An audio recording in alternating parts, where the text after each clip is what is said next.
Here we go.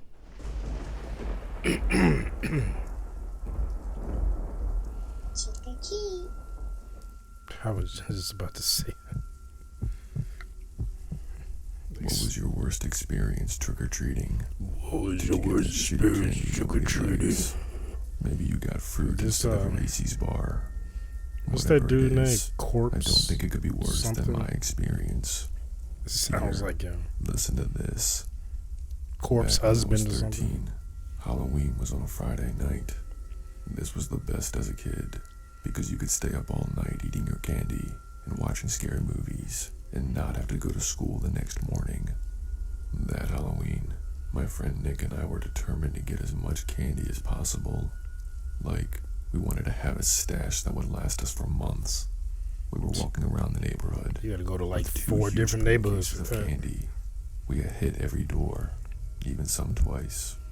We were so determined to get as much candy as possible that we decided it was worth it to hit Mr. Wilson's house at the very edge of our neighborhood.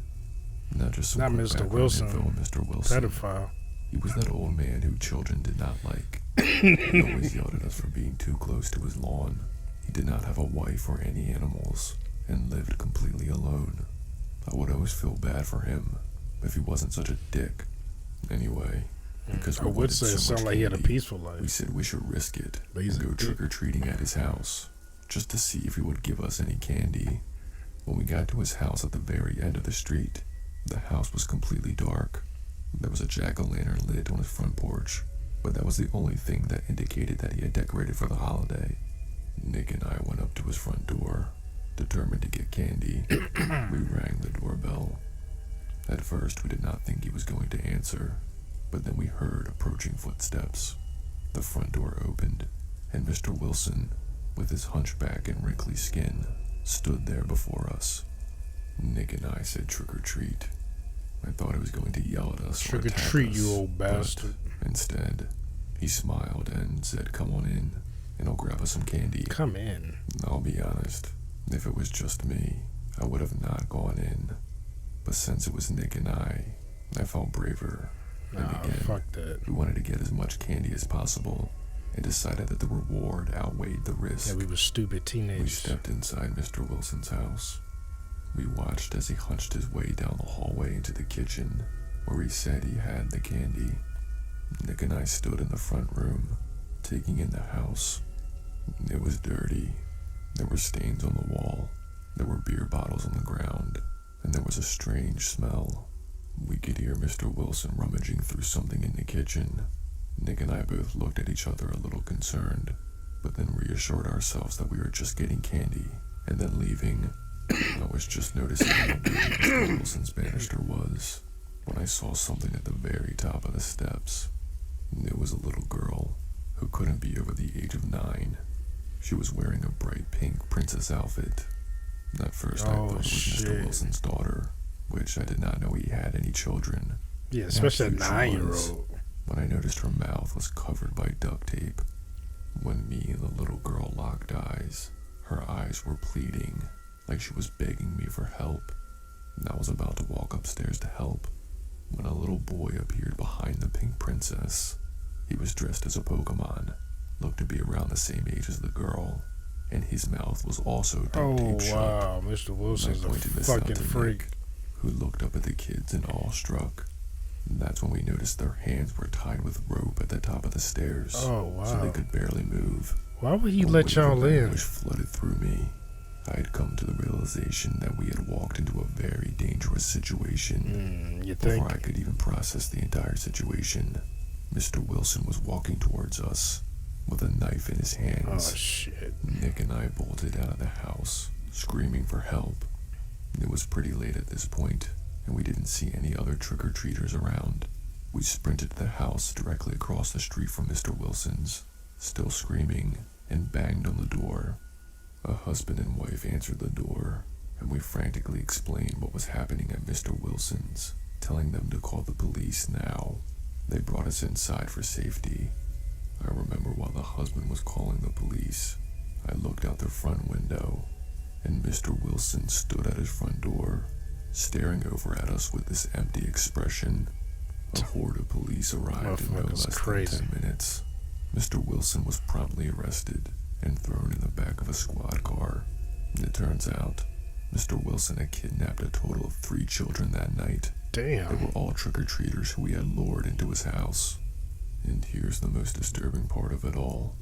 They found a passport under a different name, and he was planning on smuggling these children Oh, into the wow. country He's to a fucking only human God knows trafficker. where. The neighborhood regarded Nick and I as local heroes for being the ones to get the attention of adults and have Mr. Wilson arrested before So he was could trying to get commit his 5 evil. kids? So yes, I know some people's worst trick-or-treating experience was getting an apple instead of a Kit Kat bar. But you can't argue that finding children tied and bound by an old man who was going to smuggle them out of the country on Halloween night isn't worse. Sounds like he's gonna Trick or do the same thing to y'all. Like, cause why would he invite you in the house? Which is weird that he would walk into the kitchen too. Like, We all have our favorite holidays. For some, it's Christmas.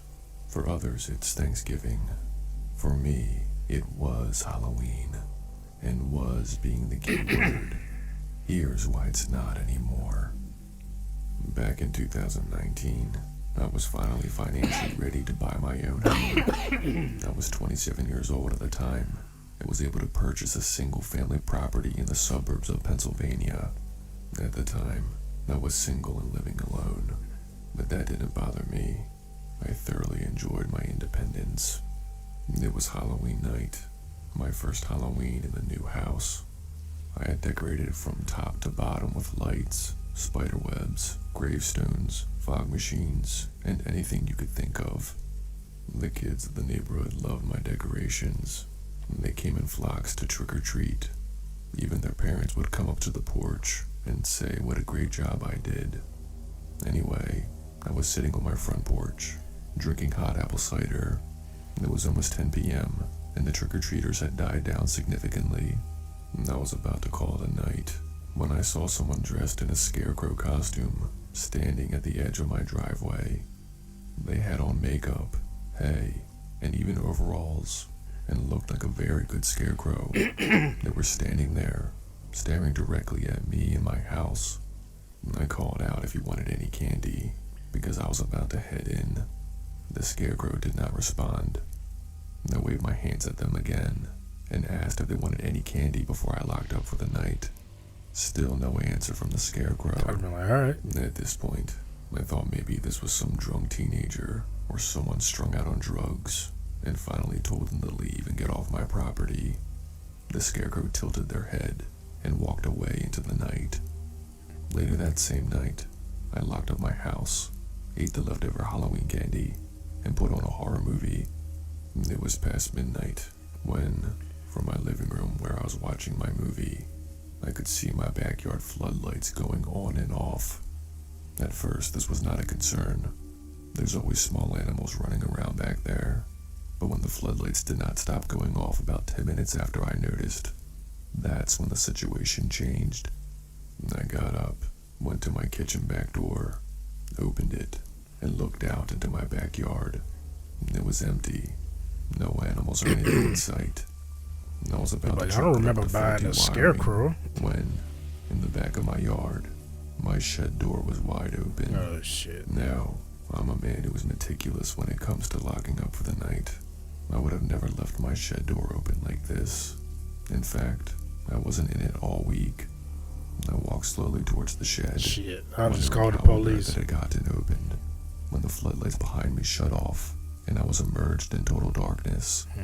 Not worried, because I was totally logical about the situation. Oh, were you? Thinking it could have been a gust of wind that had opened the door. I pulled out my lighter and stepped You're a inside. lighter. Why don't you just cut your When I light, flipped it on, your lights on the back? Everything seemed normal. A The lighter? lawnmower was there. My toolkit on the shelf was there. Nothing was out of the ordinary. I did the mental checklist and was about to leave when I heard laughter. I held my lighter higher, praying that what I heard was just the wind blowing in the trees and not human laughter, because that had to be impossible since I was alone. But the impossible became possible. In the back corner, by the rakes, crouched down, and still laughing, was that scarecrow. When the light hit his face, I could see his face paint was smeared, and he had this bizarre smile. I barely had time to process this when he stretched out his arms and charged at me. And I dropped my lighter. Oh, shit. The Scarecrow Man slammed into me, and we started fighting right there on my shed floor. We were painfully rolling into other things in the shed because of how dark it was. I was trying to defend myself the best I could, while he kept laughing in this maniac way. I was fearing for my life when, suddenly, the Scarecrow stopped, got up from the fight, ran out of the shed, and into the night, still laughing.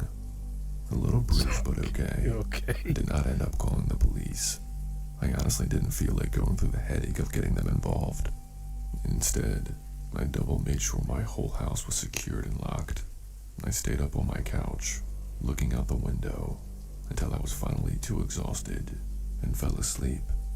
My dream was hellishly real.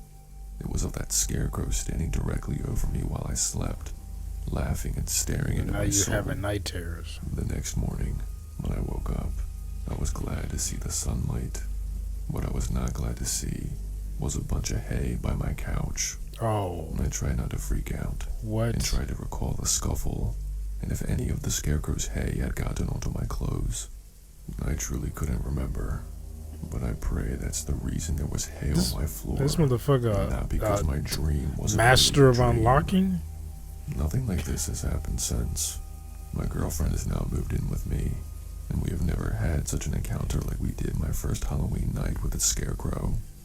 As much as I want Halloween to be my favorite holiday, I just can't anymore. It's too much trauma. But maybe one day that will change. Pretty traumatic but for experience. now, I'm sticking with Christmas.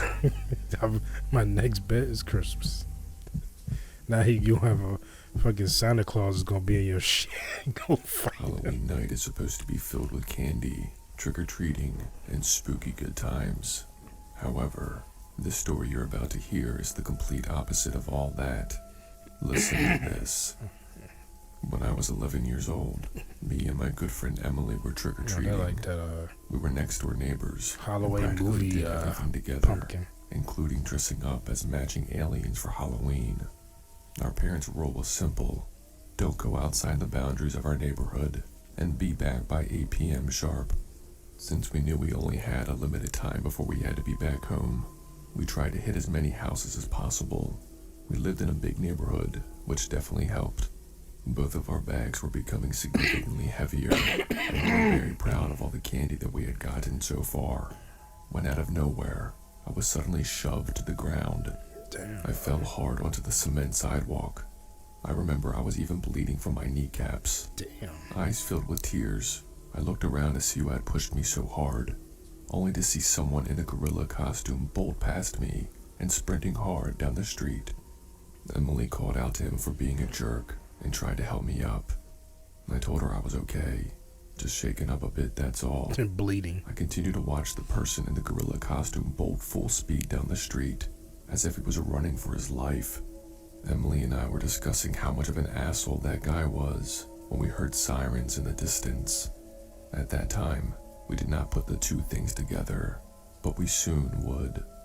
Maybe 5 minutes after the sprinting gorilla man had barreled me over, I got a call from my mom. She was frantic. She told Emily and I to come home immediately and to not ask questions.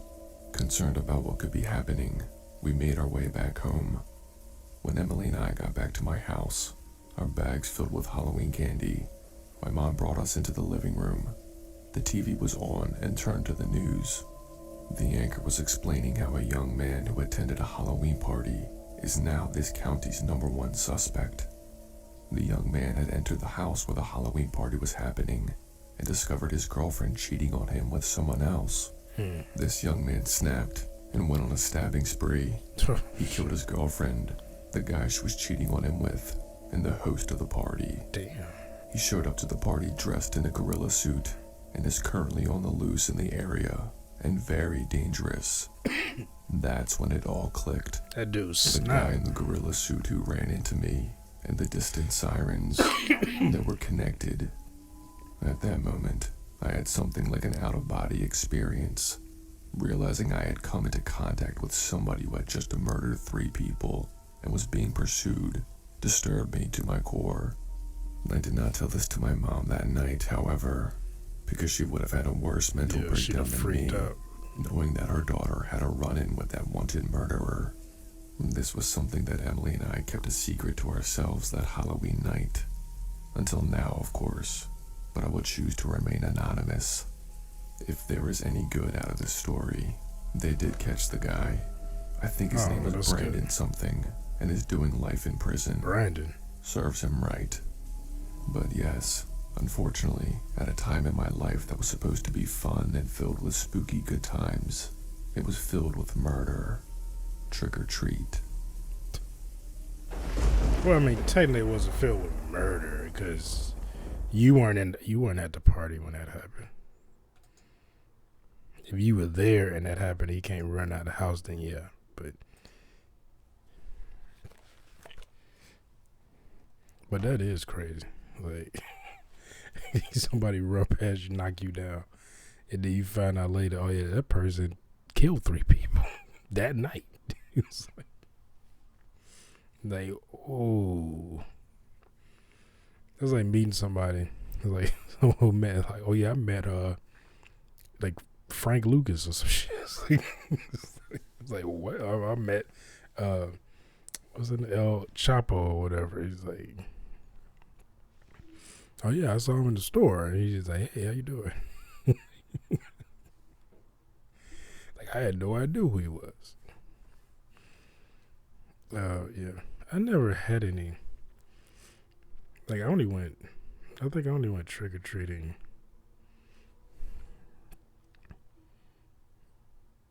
Like twice in my life, and I wasn't a kid because we didn't celebrate that. But I went.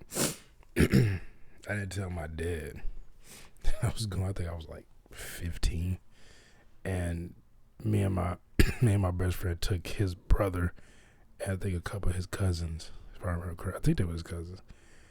There was a few other kids, but one of them was his brother. We took them trick or treating. And we never had an issue. Besides like kids being dicks, like I had kids like try to actually snatch candy from people and stuff like that. But and then I remember when how old was I? Was I 17? I think I was 17. Well maybe I had to be 17. I think this was my senior year. Was it my senior year? Or was that my junior year? If it was my junior year, I was 16 when this happened. Because I wanted to turn 17. But 17, 18, somewhere in there. 16, 17, 18. We went egging. We went egged all over the place and TP'd somebody's house. We TP'd 3 houses and egged. Because first we egged 3 houses. And then we met up with a bunch of other people and then egged. They had eggs and they were egging houses and then we egged like I don't know, like 5 more houses. I can't remember exactly, but I remember that night my car got stuck in a fucking ditch. Everybody, because that's when we had like a bunch more people. And they were like, all right, we're going to, I got in, they like, everybody picked it up and I floored it and drove it. Because my car was that ditch, this was in Mississippi, we had those big drainage ditches on the side. And I was so scared. I was like, we were way outside of town. I was like, I'm going to have to call for a tow to get out of this ditch. And I know because I was have to call the insurance. We had towing on insurance, and they tow you like up to 100 miles, some shit like that. But I would have to call them, and my dad would find out that I fucking was in the ditch. How you get in the ditch? I was like, oh fuck! I backed up into a ditch. And then everybody was like, well, just get in the car. And then, when I got out of that ditch, when they picked up, because like I said, it had to be like 12 of us. And when they picked up my car, and I got out of that ditch. I got out of my car. I was just hugging everybody. I was hugging everybody. I was like, oh man. I was like, thank God. And then I remember the next day, it was like some grass stuck in the fender. Like, I went beside and I was like, some grass. Oh man, that night was a trip. Cause I remember we egged a friend of ours' house, but we was like, we ain't gonna egg his car because they gonna fuck up his paint. We didn't egg anybody's car. We threw everything like either on the roof of their house. We tried to throw everything, like all the eggs on the roof of their house, because we didn't want to break anybody's windows either. And so I don't know, some of them might have hit like the doors, but we made sure we didn't aim anyone's cars in their driveway. We didn't aim at their car and nothing like that.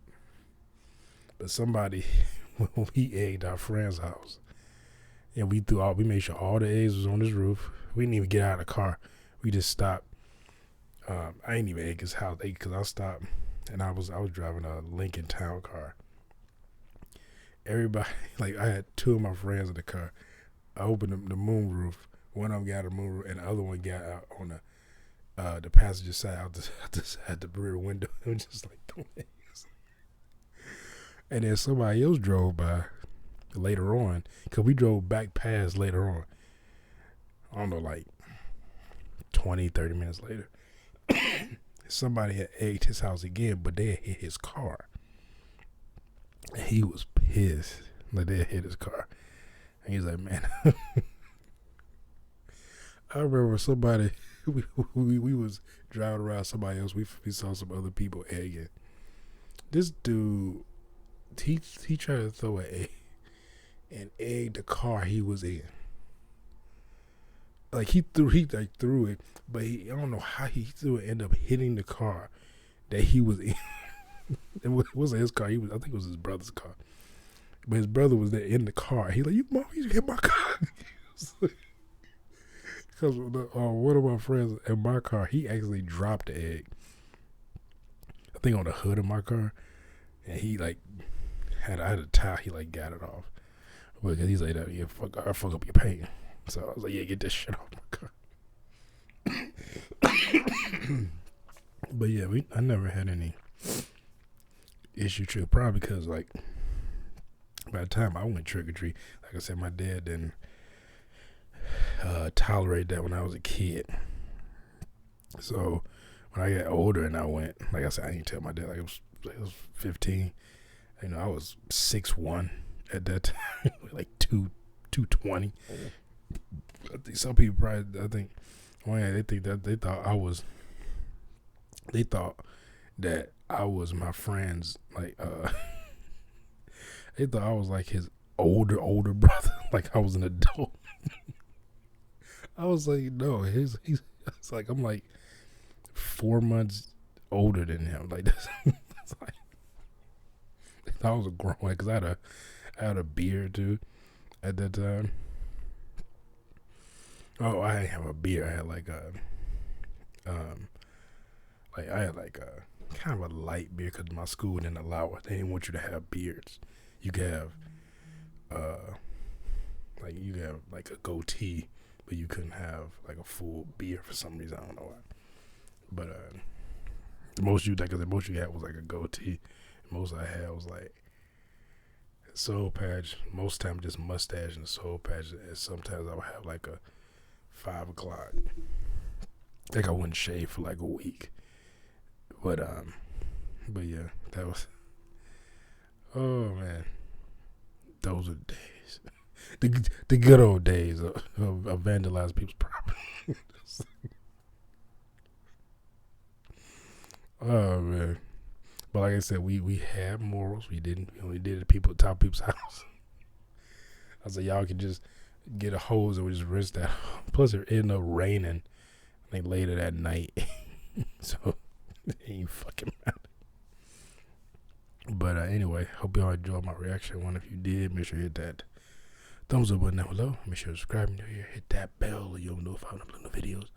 Comment down below, share this video. I'll see you next time.